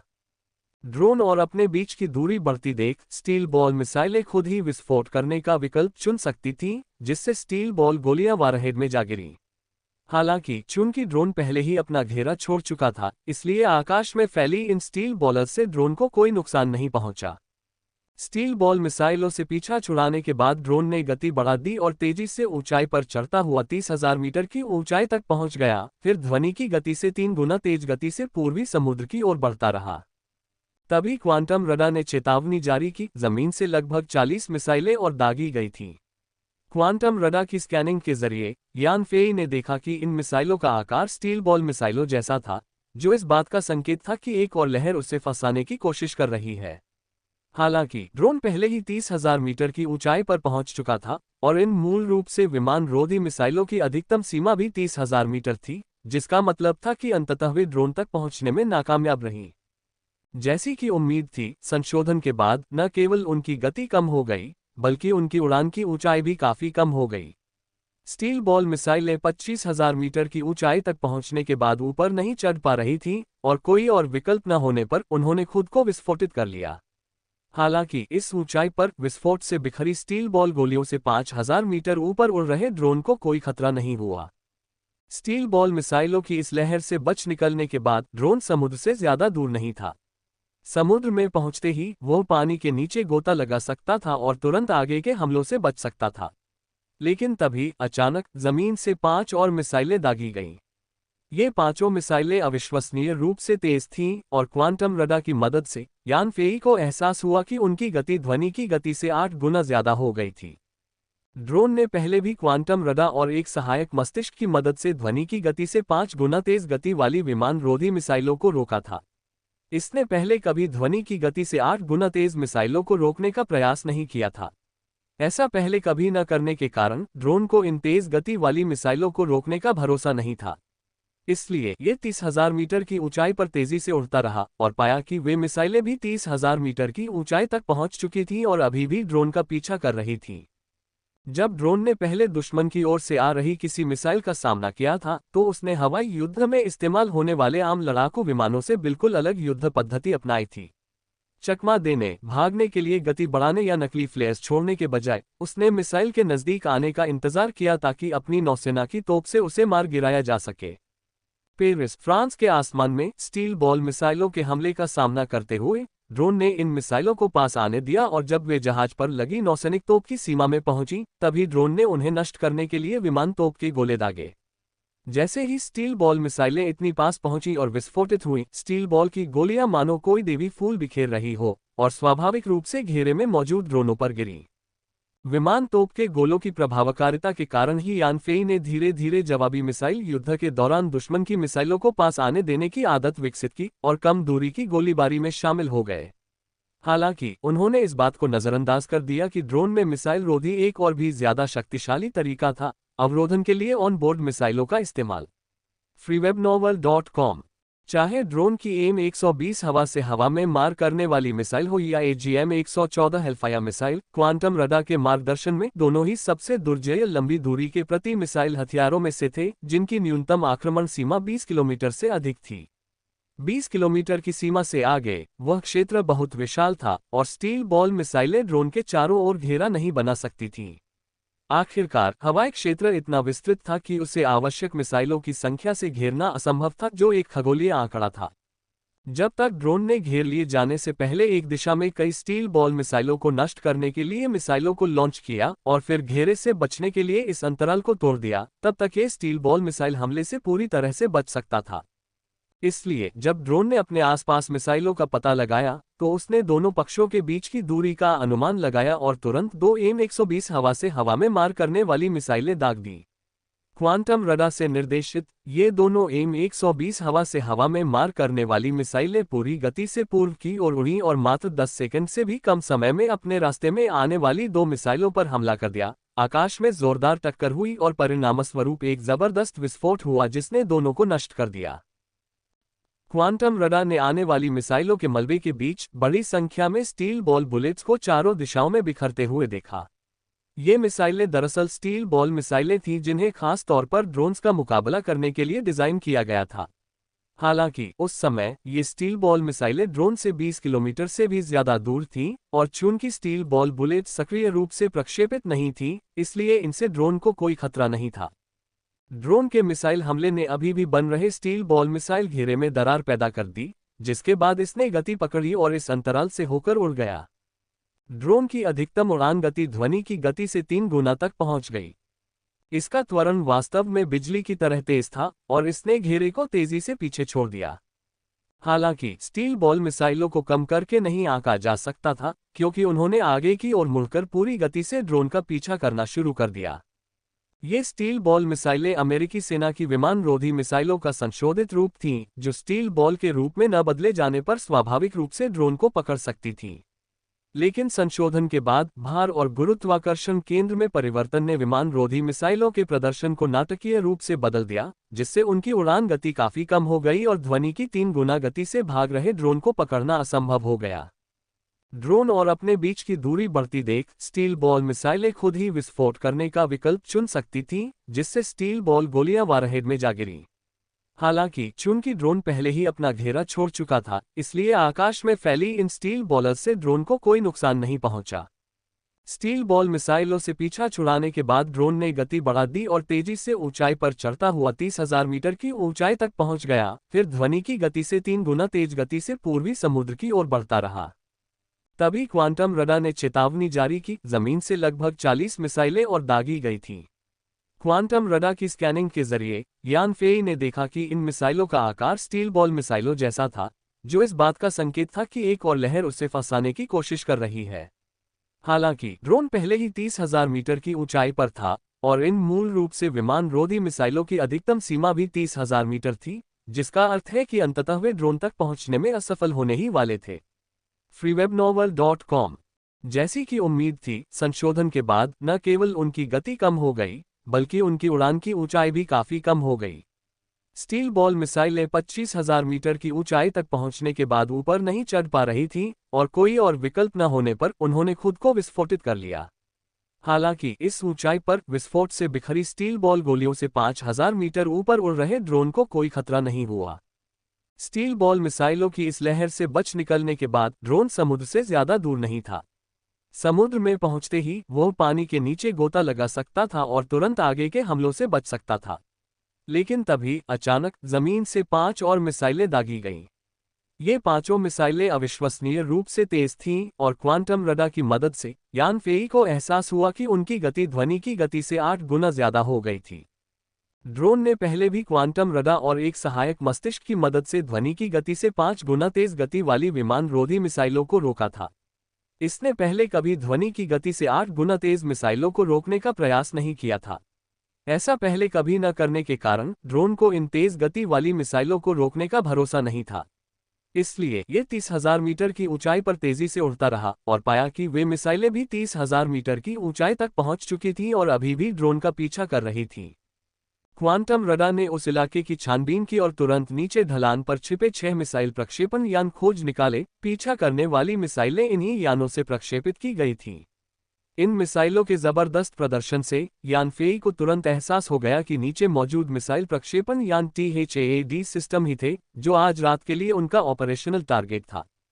THAAD प्रणाली को terminal high altitude area defence system के नाम से भी जाना जाता है। ये THAAD मिसाइलों को बैलिस्टिक मिसाइल हमलों को रोकने के लिए डिजाइन किया गया है, जिनकी विशेषताएं लंबी दूरी, ऊंची उड़ान ऊंचाई और तेज गति हैं। इंटरनेट पर प्रसारित आंकड़ों के अनुसार इनकी मारक क्षमता 300 किलोमीटर, उड़ान ऊंचाई 180 किलोमीटर तक पहुंच सकती है और ये मैक 8 तक की गति से यात्रा कर सकती हैं। इससे पहले यान फेई को THAAD सिस्टम सिर्फ घृणित लगा था, लेकिन उसके बारे में उसे कोई ठोस जानकारी नहीं थी। अब उसके सामने आकर उसने तुरंत उसकी ताकत पहचान ली। ये वाकई अपनी प्रतिष्ठा पर खरा उतरा, क्योंकि यह उसके ड्रोन अवतार के लिए भी खतरा पैदा करने में सक्षम था। THAAD मिसाइलें बेहद तेज गति से चल रही थीं और जल्द ही आगे चल रहे ड्रोन के करीब पहुंच गईं। ड्रोन ने THAAD मिसाइलों को नष्ट करने के लिए अपनी ऑनबोर्ड मिसाइलों को लॉन्च करने का इरादा किया था, लेकिन जब क्वांटम रडार ने आने वाली THAAD मिसाइलों को लॉक करने की कोशिश की तो उसके लॉकिंग सिस्टम में कुछ समस्याएं आ गईं। यह मैक 8 की गति से चल रही THAAD मिसाइलों को पूरी तरह से लॉक नहीं कर सका, केवल उनकी स्थिति का अनुमान लगा पाया। इसके परिणामस्वरूप ड्रोन के हमले के लिए त्रुटि का मार्जिन बहुत बड़ा हो गया, जिससे ये गारंटी देने में असमर्थ हो गया कि एक मिसाइल आने वाली एक THAAD मिसाइल को नष्ट कर सकती है। अगर यह एक ड्रोन मिसाइल से THAAD मिसाइल को नष्ट नहीं कर सका, तो ड्रोन आने वाली सभी THAAD मिसाइलों को मार गिराए बिना अपने पूरे मिसाइल शस्त्रागार को समाप्त कर सकता था। इस स्थिति का सामना करते हुए ड्रोन को पुराने तरीके का सहारा लेना पड़ा। उसने आगे की ओर एक मोड़ लिया और 180 डिग्री का मोड़ पूरा करने के बाद तेज गति से पीछे की ओर उड़ान भरी और अपने विमान के इंजन से THAAD मिसाइलों पर एयरक्राफ्ट कैनन शेल दागे। चूंकि क्वांटम रडार THAAD मिसाइलों पर पूरी तरह से लॉक नहीं हो पाया था, इसलिए ड्रोन केवल उनकी सामान्य दिशा में ही लगातार एयरक्राफ्ट कैनन शेल दाग सका। रात के आसमान में चमकती हुई चमक दिखाई दी, लेकिन एक भी THAAD मिसाइल नष्ट नहीं हुई। ड्रोन के अजेय प्रतीत होने वाले एयरक्राफ्ट कैनन शेल अंततः अपने प्रतिद्वंदी से भिड़ गए और आगे आ रही THAAD मिसाइलों के सामने बेअसर साबित हुए। हालांकि जैसे जैसे THAAD मिसाइलें करीब आती गईं, क्वांटम रडार की लॉकिंग क्षमता में उल्लेखनीय सुधार हुआ। 100 से ज्यादा एयरक्राफ्ट कैनन गोले दागने के बाद ड्रोन आखिरकार किस्मत से एक THAAD मिसाइल को नष्ट करने में कामयाब रहा। तब तक THAAD मिसाइल ड्रोन के बेहद करीब आ चुकी थी और उसके फटे हुए टुकड़े लगभग ड्रोन से ही टकरा रहे थे। यहीं पर यान फेई को ड्रोन की एक और कमी का एहसास हुआ। ड्रोन क्वांटम रडार की स्कैनिंग क्षमता की अपनी सीमाएं थीं। मैक 8 की गति से तेज हथियारों के हमलों का सामना करते हुए अपर्याप्त स्कैनिंग क्षमताएं थीं, जिससे लक्ष्य पर लॉक लगाना मुश्किल हो गया। क्वांटम रडार के लॉक न हो पाने के कारण ड्रोन के हथियार हमले अप्रभावी हो गए, जिससे उसकी पिछली दक्षता और उत्कृष्ट मिसाइल रोधी क्षमता खो गई।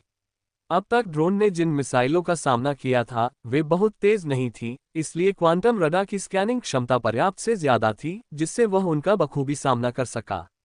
हालांकि बैलिस्टिक मिसाइलों को रोकने के लिए विशेष रूप से डिजाइन की गई THAAD मिसाइलों का सामना करते समय क्वांटम रडार ने एक बड़ी खामी दिखाई।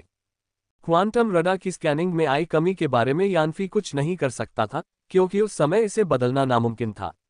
अगले ड्रोन अपग्रेड के बाद ही क्वांटम रडार की कार्यक्षमता बढ़ाना संभव होगा। शायद तब यह अंततः उन तेज गति वाले हथियारों को लॉक करके उन्हें नष्ट कर पाएगा। ड्रोन ने एक THAAD मिसाइल को नष्ट करने के लिए भारी मात्रा में गोला बारूद खर्च किया, लेकिन संकट अभी टला नहीं था, क्योंकि 4 और THAAD मिसाइलें उसका पीछा कर रही थीं। यान फेई को पता था कि THAAD मिसाइलों की अधिकतम आक्रमण सीमा 300 किलोमीटर तक पहुंचती है, जिसकी उड़ान ऊंचाई 180 किलोमीटर है और उनकी अधिकतम गति मैक 8 है। THAAD मिसाइलों की विशेषताएं ड्रोन से पूरी तरह से बेहतर थीं, इसलिए ड्रोन चाहे कितनी भी कोशिश कर ले, वह THAAD मिसाइलों की आक्रमण सीमा से मुक्त नहीं हो सका।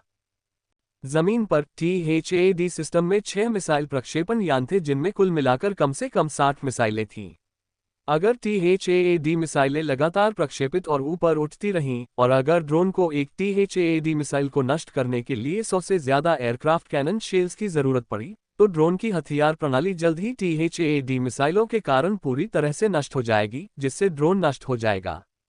जब तक जमीनी THAAD सिस्टम को निष्क्रिय नहीं कर दिया जाता, ड्रोन के बचने की कोई संभावना नहीं थी। इस विचार को ध्यान में रखते हुए ड्रोन तेजी से एक चौड़े कोण पर घूम गया और लगभग लंबवत रूप से जमीन की ओर उतरने लगा। जैसे ही ड्रोन ने अपनी उड़ान की दिशा बदली, ड्रोन से जुड़ी 4 THAAD मिसाइलें भी उसके पीछे तेजी से नीचे की ओर बढ़ने लगीं। ड्रोन गुरुत्वाकर्षण का लाभ उठाते हुए लगातार गति करता रहा और अंततः मैक 8 की गति तक पहुंच गया, जो पीछा कर रही THAAD मिसाइलों की गति के बराबर थी। इस बिंदु पर THAAD मिसाइलें अब ड्रोन और अपने बीच की दूरी को कम नहीं कर पा रही थीं। ड्रोन का क्वांटम रडार जमीन पर मौजूद THAAD सिस्टम पर पहले ही लॉक हो चुका था। यानफेई का दक्षिण कोरिया आने का असली मकसद इसी THAAD सिस्टम को निशाना बनाना था। जब उसे एहसास हुआ कि यह एक जाल है, तो यानफेई ने सोचा कि THAAD सिस्टम को पहले ही हटा दिया गया है और उसे डर था कि उसकी यात्रा व्यर्थ हो जाएगी। फिर भी अप्रत्याशित रूप से छिपा हुआ THAAD सिस्टम प्रकट हो गया और THAAD मिसाइलें दाग दी, जिससे ड्रोन के लिए एक बड़ा खतरा पैदा हो गया। इसलिए ड्रोन ने THAAD सिस्टम को नष्ट करने के लिए अपनी ऊंचाई तेजी से कम कर ली, क्योंकि उसे मिसाइलें दागते रहने देने से देर सवेर ड्रोन को मार गिराया जा सकता था। जमीन की ओर तेजी से गिरते हुए ड्रोन ने उन्नत AGM-114 हेलफायर मिसाइलों की एक श्रृंखला दागी, कुल 8। ये 8 AGM-114 हेलफायर मिसाइलें मैक 10 की उड़ान गति तक पहुंच गईं, जो ड्रोन की अपनी गति, मिसाइल इंजन के थ्रस्ट और गुरुत्वाकर्षण बल से और भी मजबूत हो गई। THAAD प्रणाली मुख्यतः आने वाली बैलिस्टिक मिसाइलों को रोक सकती थी, क्योंकि इसका एक्स बैंड रडार उन्हें पहले ही पहचान लेता था और तदनुसार प्रक्षेपण की तैयारी कर लेता था। यदि आने वाली मिसाइलें प्रणाली के बहुत करीब होती, तो यह अपना पूर्व प्रतिक्रिया समय खो देती, जिससे THAAD प्रणाली किसी भी अन्य मिसाइल रोधी प्रणाली से बेहतर नहीं रह जाती। इसलिए जब AGM-114 हेलफायर मिसाइलें मैक 10 की गति से THAAD सिस्टम के पास पहुंची, तो THAAD सिस्टम के कमांड वाहन के अंदर अफरा तफरी मच गई। THAAD सिस्टम अभी भी गतिमान था और उसके आसपास के वायु रक्षा बल पूरी तरह से तैनात नहीं थे, जिससे वह बेहद असुरक्षित था। AGM-114 हेलफायर मिसाइलें तेजी से उड़ी और पलक झपकते ही THAAD सिस्टम के कमांड वाहन पर हमला कर दिया। वाहन में जोरदार विस्फोट हुआ, जिससे अंदर मौजूद सभी लोग तुरंत मारे गए और एक जलती हुई कब्र के अलावा कुछ नहीं बचा। बाकी 7 AGM-114 हेलफायर मिसाइलें आसमान से बरसीं और थेड सिस्टम के एक्स बैंड रडार ट्रक और 6 मिसाइल लॉन्चरों पर गिरीं। थेड का अस्थायी शिविर लगातार विस्फोटों की चपेट में आ गया और ऊंची ऊंची लपटें उठने लगीं। इस प्रकार संकट के एक क्षण में ड्रोन ने अपनी अपार युद्ध क्षमता का इस्तेमाल किया और थेड सिस्टम को, जो सबसे बड़ा खतरा था, पूरी तरह से नष्ट कर दिया। जमीनी एक्स बैंड रडार के दिशा निर्देशन के चलते ड्रोन का पीछा कर रही 4 THAAD मिसाइलें अचानक अपना लक्ष्य खो बैठीं और आसमान में बेतरतीब ढंग से उड़ने लगीं। 2 THAAD मिसाइलें अंततः शक्ति समाप्त होने के कारण स्वतः ही विस्फोटित हो गईं, जबकि अन्य 2 जंगल में गिर गईं, जिससे जंगल में आग लग गई और दक्षिण कोरिया को भारी नुकसान हुआ। ड्रोन और संयुक्त राज्य अमेरिका के THAAD सिस्टम के बीच पहली मुठभेड़ ड्रोन की व्यापक जीत के साथ समाप्त हुई। हालांकि ये लेवल 4 ड्रोन अवतार के लिए सबसे महत्वपूर्ण हवाई युद्ध था। आमने सामने की टक्कर में THAAD मिसाइलों ने ड्रोन पर पूरी तरह से कब्जा कर लिया और उसे एक खतरनाक स्थिति में धकेल दिया। सौभाग्य से यानफेई ने एक निर्णायक कदम उठाया, ड्रोन की युद्ध क्षमता को उजागर किया और कुछ चतुराईपूर्ण युक्तियों के साथ अंततः THAAD सिस्टम की प्रक्षेपण क्षमता को नष्ट कर दिया। अन्यथा एक बार जब THAAD सिस्टम अपनी गति पकड़ लेता और लगातार मिसाइलें दागना शुरू कर देता, तो ड्रोन अवतार का विनाश निश्चित था। यह एहसास होने के बाद कि यह उसके खिलाफ एक साजिश थी, यानफेई ने उस इलाके को छोड़ने और मिशन को पूरी तरह से छोड़ने की योजना बनाई। उसने कभी नहीं सोचा था कि THAAD सिस्टम फिर से प्रकट होगा और उसे एक बड़ी लड़ाई में उलझा देगा। नतीजतन ड्रोन ने THAAD सिस्टम को खोज लिया और उसे नष्ट करने के लिए मिसाइलें दाग दी। ये सब उस पुरानी कहावत को सिद्ध करता है, चूहों और मनुष्यों की बेहतरीन योजनाएं अक्सर धरी की धरी रह जाती हैं। किसी तरह एक रहस्यमय शक्ति यह सुनिश्चित करती दिख रही थी कि THAAD प्रणाली यानफी की पकड़ से बच न सके। वर्तमान स्थिति को देखते हुए डार्क वेब पर पोस्ट किया गया दक्षिण कोरिया की सीमाओं के भीतर THAAD प्रणाली को नष्ट करने का कार्य पूरी तरह से एक साजिश थी, जिसका लक्ष्य डिस्ट्रॉयर और उसका रहस्यमय लड़ाकू विमान था। विस्तृत खुफिया विश्लेषण के बाद षड्यंत्रकारियों ने निष्कर्ष निकाला कि डिस्ट्रॉयर संभवतः चीनी या मातृभूमि के प्रति वफादार कोई विदेशी चीनी व्यक्ति था। इसलिए उन्होंने इस कार्य को प्रकाशित करने के लिए एक राष्ट्रवादी चीनी व्यक्ति के रूप में प्रस्तुत किया और दक्षिण कोरिया की THAAD प्रणाली के प्रति चीनी आक्रोश का फायदा उठाकर डिस्ट्रॉयर को जाल में फंसाया। वास्तव में यानफेई इस मिशन से धोखा खा गया और उस दौरान दक्षिण कोरियाई पक्ष की लगातार बदनामी ने उसके गुस्से को और भड़का दिया, जिससे वह सीधे जाल में फंस गया। कथानक के रचनाकारों ने यह अनुमान नहीं लगाया था कि डार्क वेब पर इस कार्य का पता चलने पर यानफेई ने सावधानी बरतते हुए इसे तुरंत स्वीकार नहीं किया। इसके बजाय उसने THAAD प्रणाली को नष्ट करने के लिए दक्षिण कोरिया में ड्रोन तैनात किए और कार्य पूरा होने पर ही इसे स्वीकार करने की योजना बनाई।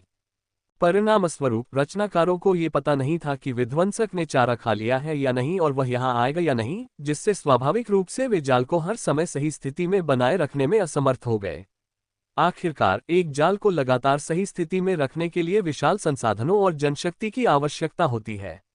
यदि विध्वंसक प्रकट नहीं होता तो जाल लगाने से धन की भारी बर्बादी होती। यही वजह थी कि जब ड्रोन दक्षिण कोरिया के स्टार सिटी स्थित THAAD सिस्टम बेस पर बेहद गुप्त तरीकों से पहुंचा, तो वहां सुरक्षा के लिए बहुत कम लोग और उपकरण मौजूद थे, जिससे ट्रैप की सुरक्षा में एक बड़ा अंतर आ गया। इसलिए जब ड्रोन ने हमले की पहली लहर शुरू की और THAAD सिस्टम की लकड़ी की प्रतिकृति को नष्ट कर दिया, तब तक षड्यंत्रकारियों को यह एहसास होने में काफी समय लग गया कि विध्वंसक उनके ट्रैप में घुस गया है। दुर्भाग्य से आर्थिक कारणों से वे ट्रैप को पूरी तरह से बनाए नहीं रख सके और ड्रोन के दिखाई देते ही उस पर हमला नहीं कर पाए। एक हमले के बाद ड्रोन को जाल का पता चल गया और वह तेजी से पीछे हट गया। हालांकि डिजाइनरों ने तुरंत ड्रोन पर जवाबी कार्रवाई की, लेकिन उनकी प्रतिक्रिया कुछ हद तक जल्दबाजी वाली थी, जिससे ड्रोन पहले स्टील बॉल मिसाइलों के हमले से बच निकला, फिर THAAD प्रणाली का सीधा सामना किया और अपनी दुर्जय युद्ध शक्ति का लाभ उठाकर THAAD प्रणाली को नष्ट करने में सफल रहा। जब ड्रोन शंघाई के तट के पास से उड़ा तो यान फेई ने पहले ही सोच लिया था कि यह मिशन एक जाल हो सकता है और इसलिए उसने कई अलग अलग युद्ध योजनाएं बनाई थीं। इसलिए जमीनी THAAD सिस्टम की जगहों को नष्ट करने के बाद ड्रोन तुरंत वापस ऊपर चढ़ा, 30,000 मीटर की ऊंचाई पर वापस लौटा और तेजी से पूर्व की ओर समुद्र की ओर बढ़ गया। बिना किसी और रुकावट के ड्रोन तेजी से दक्षिण कोरिया की तटरेखा पार कर पूर्वी तट पर पहुंच गया। जैसे ही ड्रोन अपनी ऊंचाई कम करने और समुद्र में फिर से डूबने वाला था, उसके क्वांटम रडार ने अचानक चेतावनी दी कि नीचे समुद्र की सतह से 20 से ज्यादा मिसाइलें निकली हैं और ड्रोन की ओर तेजी से बढ़ रही हैं। ड्रोन के क्वांटम रडार की तेज स्कैनिंग से सहायक मस्तिष्क ने तुरंत निकट आ रही मिसाइलों की पहचान अमेरिकी सेना की SM-2 वायु रक्षा मिसाइलों के रूप में कर ली। फिर रडार की स्कैनिंग रेंज का विस्तार करते हुए रडार ने दूर समुद्र की सतह पर 3 विशाल युद्धपोतों का पता लगाया, जिनसे SM-2 वायु रक्षा मिसाइलें दागी गई थीं। क्वांटम रडार की स्कैनिंग के दौरान सहायक मस्तिष्क के डेटाबेस में इन तीनों युद्धपोतों की विशेषताएं दिखाई दी। डेटाबेस में मौजूद डेटा का उपयोग करते हुए मस्तिष्क ने जहाजों का विश्लेषण और तुलना की और जल्दी से उनकी पहचान दक्षिण कोरियाई नौसेना के युद्धपोतों के रूप में कर ली। इनमें से 2 बड़े युद्धपोत दक्षिण कोरियाई नौसेना के सेजोग द ग्रेट क्लास विध्वंसक थे, जिनका नाम प्रमुख पोत सेजोग द ग्रेट और दूसरा पोत युलकोई था। थोड़ा छोटा युद्धपोत दक्षिण कोरियाई नौसेना का चुंगमुगोन गी सनसिन क्लास विध्वंसक था, जो दूसरा पोत था चोएयू। ये 3 दक्षिण कोरियाई विध्वंसक दक्षिण कोरिया के पूर्वी जलक्षेत्र से समुद्र तट की ओर तेजी से बढ़ रहे थे। ऐसा लग रहा था कि विध्वंसक के भागने का अंदाजा लगने पर इस साजिश के योजनाकारों ने ड्रोन को घेरने और रोकने के लिए दक्षिण कोरिया के जलक्षेत्र में गश्त कर रहे युद्धपोतों को बुलाना शुरू कर दिया था। तीनों युद्धपोत दक्षिण कोरियाई नौसेना के विशिष्ट युद्धपोत थे, जो संयुक्त राज्य अमेरिका के एजिस कॉम्बैट सिस्टम से पूरी तरह सुसज्जित थे और शक्तिशाली वायु रक्षा क्षमताओं से युक्त थे। अपने जहाज पर लगे राडार से ड्रोन का पता लगाने के बाद उन्होंने ऊंचाई पर ड्रोन पर SM-2 वायु रक्षा मिसाइलें दागी। कुछ ही देर में तीनों युद्धपोतों ने 24 SM-2 वायु रक्षा मिसाइलें दागी और ऐसा लग रहा था कि वे और भी मिसाइलें दागने की तैयारी में थे। एजिस सिस्टम की निगरानी में SM-2 वायु रक्षा मिसाइलें 30,000 मीटर की ऊंचाई पर ड्रोन की ओर बढ़ रही थीं। हालांकि THAAD सिस्टम द्वारा प्रक्षेपित THAAD मिसाइलों की तुलना में SM-2 वायु रक्षा मिसाइलें काफी कमजोर थीं। उनकी उड़ान गति, आक्रमण सीमा और ऊंचाई बहुत कम थी। इसलिए यान फेई को ये जानकर ज्यादा चिंता नहीं हुई कि आने वाली मिसाइलें SM-2 वायु रक्षा मिसाइलें थीं। उनकी अधिकतम सीमा केवल 24,000 मीटर थी और उनकी उड़ान गति अधिकतम मैक 3 थी। ड्रोन 30,000 मीटर की ऊंचाई पर मैक 3 की गति से उड़ रहा था, जिसका मतलब था कि चाहे जितनी भी SM-2 वायु रक्षा मिसाइलें दागी जाएं, वे उस तक नहीं पहुंच सकती थीं। लेकिन सांसारिक मामले अप्रत्याशित होते हैं और दुर्घटनाएं कभी भी हो सकती हैं। ये SM-2 वायु रक्षा मिसाइलें 24,000 मीटर की ऊंचाई तक पहुंच गईं और लगातार ऊपर की ओर बढ़ती रहीं, तेजी से 30,000 मीटर तक पहुंच गईं और उनकी उड़ान की गति अविश्वसनीय रूप से ध्वनि की गति से 4 गुना तक पहुंच गई। ऐसे उड़ान आंकड़ों के आधार पर हालांकि ये SM-2 वायु रक्षा मिसाइलें THAAD मिसाइलों को पकड़ नहीं पाईं, फिर भी वे ड्रोन को धमकाकर हमला कर सकती थीं। SM-2 वायु रक्षा मिसाइलों द्वारा प्रदर्शित असामान्य डेटा देखकर यान फेई पहले तो स्तब्ध रह गया, फिर उसे अचानक एहसास हुआ। उसने पहले SM-2 मिसाइलों का डेटा इंटरनेट से प्राप्त किया था और उसे पता था कि यह डेटा बिल्कुल भी सटीक नहीं है। अब लग रहा था कि अमेरिका ने जानबूझकर डेटा को सार्वजनिक करने से पहले उसे कम कर दिया था, ताकि दुश्मनों को सुरक्षा का झूठा एहसास दिलाया जा सके और फिर हमला करते समय उन पर घातक प्रहार किया जा सके। हालांकि भले ही इन SM-2 वायु रक्षा मिसाइलों ने अपनी ताकत छिपाई हो, यान फेई ने उन्हें गंभीरता से नहीं लिया। आखिरकार वे बहुत धीमी थीं और ड्रोन के विमान तोप के गोले आसानी से उनका सामना कर सकते थे। अब ड्रोन के लिए एकमात्र खतरा THAAD मिसाइलें थीं, जिनकी गति ध्वनि की गति से 8 गुना ज्यादा थी, और संशोधित स्टील बॉल मिसाइलें। लेकिन ये संशोधित स्टील बॉल मिसाइलें निश्चित रूप से 30,000 मीटर की ऊंचाई तक नहीं पहुंच सकती थीं, न ही वे इतनी तेज थीं। जब तक आने वाली मिसाइलें THAAD मिसाइलें नहीं थीं, ड्रोन आसानी से उनका सामना कर सकता था।